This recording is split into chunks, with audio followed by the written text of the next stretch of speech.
Welcome to This Explainer. Today, we're unpacking the truly chilling story of a 16-year-old's murder by dissecting the disturbingly petty motivations of his teenage killers. From a minor dispute over car parts all the way to ignored text messages, we're going to see how everyday adolescent drama escalated into a calculated, cold-blooded execution out in the desert. Okay, let's just dive right into this absolutely stunning quote from the lead detective. He said this directly to one of the 18-year-old suspects. You know, when you think of the motives behind a first-degree murder, you'd naturally expect deep-seated hatred, right? Or maybe some massive financial gain. But the utterly trivial nature of this motive is exactly what makes this case so profoundly unsettling. A human life was literally taken simply because a teenager felt ignored. But the central mystery we're exploring today is even more complex, and frankly, a whole lot more disturbing. If these three teenagers only orchestrated the trap, who was the unidentified fourth suspect who actually fired the fatal shot? As we'll uncover from the source transcripts, the teens point fingers at a mysterious older man, but their stories completely contradict each other in ways that are just going to leave you stunned. Section 1. Murder in Pajarito Mesa.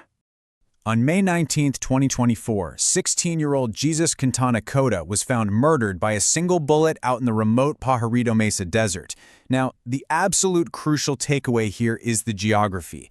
Jesus was deliberately lured far, far away from any urban areas. This wasn't some crime of sudden heated passion in an alleyway. The sheer remoteness of the location proves this was a calculated, highly coordinated ambush designed specifically to leave no witnesses.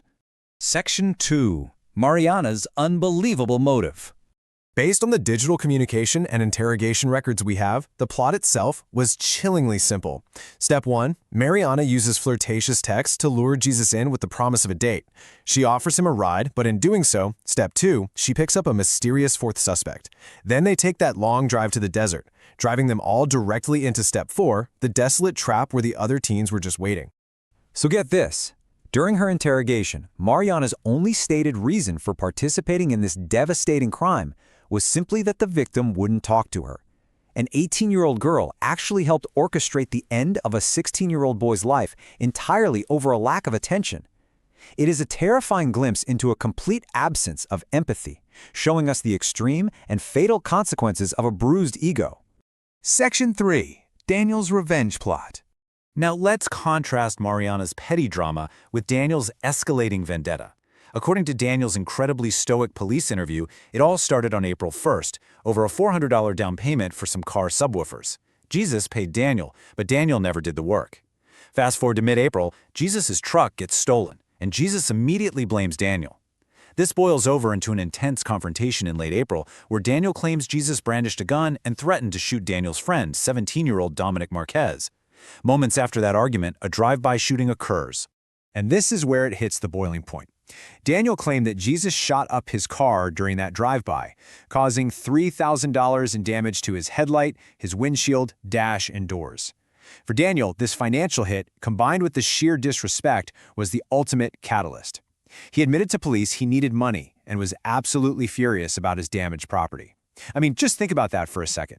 This $3,000 repair bill is the exact thing that pushed him to plot a deadly, calculated revenge.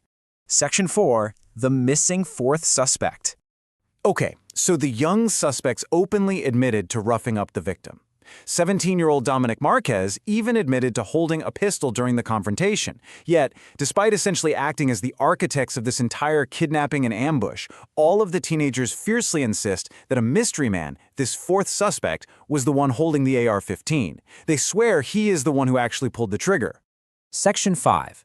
Uncle or father? And this is where we hit the Rashomon effect of the entire explainer. The reliability of our suspects just completely breaks down right here. They both agree Mariana picked this older man up and drove him to the desert, but we have a wildly jarring contradiction between Mariana's sworn testimony and Daniel's shocking confession. They literally cannot agree on who this guy actually is. So in her interrogation, Mariana claims the man was Daniel's uncle. She describes him as a Mexican male in his 40s or 50s, wearing a sombrero with gray hair, a mustache, and small eyes. It's a highly specific, honestly almost cinematic stereotype of an aging relative that she supposedly just picked up on the side of the road. But then, on the flip side, Daniel sits in his interrogation and calmly outs his own father. He completely contradicts Mariana. He claims he called his dad because his dad was angry about the car getting shot up. Daniel states flat out that his father brought the AR-15 to the desert, took the gun, and settled the score. And of course, very conveniently, Daniel also mentions that his father is highly transient and moves around constantly, which makes him incredibly difficult for law enforcement to actually track down.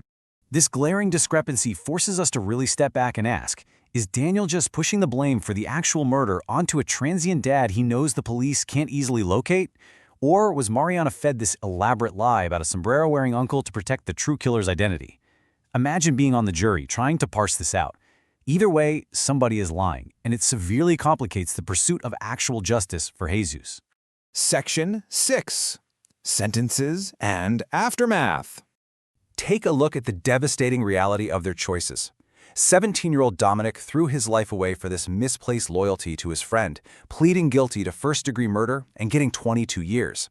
Mariana lost nearly 2 decades of her freedom over a bruised ego, getting 19 years for kidnapping and tampering with evidence.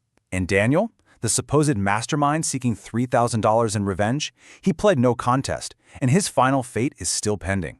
But despite solving the core mechanics of the conspiracy and locking away the teenage orchestrators, the absolute most chilling fact remains. The actual trigger man, that phantom fourth suspect who walked out of the Pajarito Mesa Desert holding an AR-15, has simply vanished into thin air. He remains completely unidentified and is still at large. It really leaves us with a haunting realization about the depths of criminal psychology. We have to wonder, if these young people are capable of planning a desert execution over such trivial everyday grievances, are they also capable of maintaining a vow of silence? Did Daniel give up his real father, or did they just invent a ghost? And ultimately, will we ever truly know the identity of the fourth man? Thank you so much for joining me for this explainer. Keep questioning the evidence, and I'll see you next time.